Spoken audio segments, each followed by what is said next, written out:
بسم الله الرحمن الرحیم. اول خو ټولو محترمو دوستانو ته سلامونه وړاندې کوم. د ټولو محترمو دوستانو څخه مې غوښتنه ده مخکې له دې نه چې ویډیو وګورئ، زموږ کوم چینل چې دا هغه در سره سبسکرایب کړئ.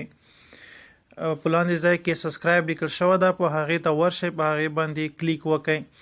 محترمو، نن مو درته د کورنۍ د خوشحالۍ 10 رازونه راخیستي دي. هر څوک غواړي چې د دوی کورنۍ چې دی هغه خوشحاله ژوند ولري، خوښ اوسي، نیکمرغه ژوند ولري. نو نن مو هغه 10 رازونه درته راخیستي دي چې څنګه کورنۍ چې دی هغه که چېرته هره کورنۍ همدغه 10 رازونه ولري نو دوی چې دوی خوشحاله اوسېدلی شي. اولنۍ چې دا د کورنۍ نیکمرغي په الله پرستۍ کې ده، یعنی همیشه دپاره هر هغه کورنۍ یا هر هغه څوک چې په کورنۍ کې اوسیږي هغه باید عبادت وکړي، د الله جل جلاله اطاعت وکړي، المنځونه او اودسونه په خپل وخت وکړي.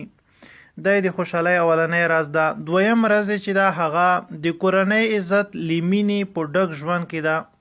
همیشه دپاره زمونږ او تاسو په ټولنه کې ډیر خلک په ګډه ژوند کوي. مثال په ډول سره په یوه کور کې ورونه ترونه یا هم د تره زمن چې دی هغه ژوند کوي.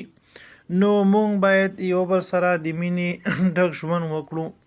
دریم چې دا هغه د کورنۍ ستره پانګه خوشحالي ده. یقینا چې هغه کورنۍ ډیره خوشبخته ده چې هغې ته خوشحالي خدای پاک ور نصیب کړي وي. څلورم چې دا د کور ښایست په پاکوالي کې ده. همیشه دپاره کور چې دا هغه باید پاک وساتل شي. پنځم چې دا د کور پاکي په تقوا کې ده. مونږ همیشه دپاره چې دی هغه باید تقوا اختیار کو. شپږم چې دا کورنۍ چې ډیره اړتیا لري هغه د افرادو معنویاتو ته توجه کول دي. اووم چې دا د کورنۍ استحکام په تربیت کې ده.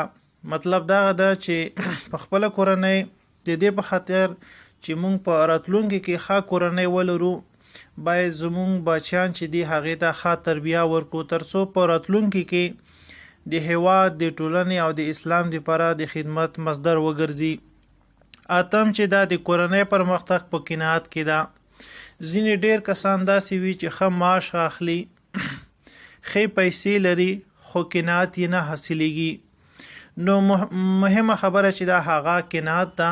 همیشه دپاره که ډیر کم څه هم وي باید مونږ په هغې باندې قناعت وکړو. که چېرته په کورنۍ کې قناعت موجود و نو دا هم د خوشحالۍ د رازونو څخه یو راز ده. د کورنۍ ارزښت په اعتماد او اطمینان کې ده. همیشه دپاره په کور کې دننه او د کور څخه بهر مونږ همیشه دپاره په یو او بل باندې باید اعتماد ولرو او اطمینان مو باید حاصل شوی وي. او لسم چې دا هغه د کورنۍ شرافت حلاله روزي ده. همیشه دپاره مونږ چې کله ژوند کوو نو یوه نه یوازې نه عواید چې د هغه راځي. همیشه دپاره کوشش باید همدا وشي چې حلاله روزي وګټو او حلاله روزي په خپله هم وخورو او په راتلونکي بچیانو باندې هم وخورو. نو محترمو، دا د کورنۍ د خوشحالۍ 10 رازونه وو. خدای دې وکړي چې همدا ویډیو مو خوښه شوې وي. د ټولو دوستانو څخه په اخر کې بیا هم غوښتنه کوو چې زمون کوم چینل چې دا هغه د سره سبسکرایب کړئ او همدغه ویډیو د نورو ملګرو سره شریکه کړئ. که چېرته په ویډیو باندې کوم نظر لرئ نو مهرباني وکړئ کمنټ راته پرېږدئ او انشاءالله ستاسو کمنټونه به زمونږ سره په راتلونکي ویډیوګانو کې مرسته کوي. د خدای په امان.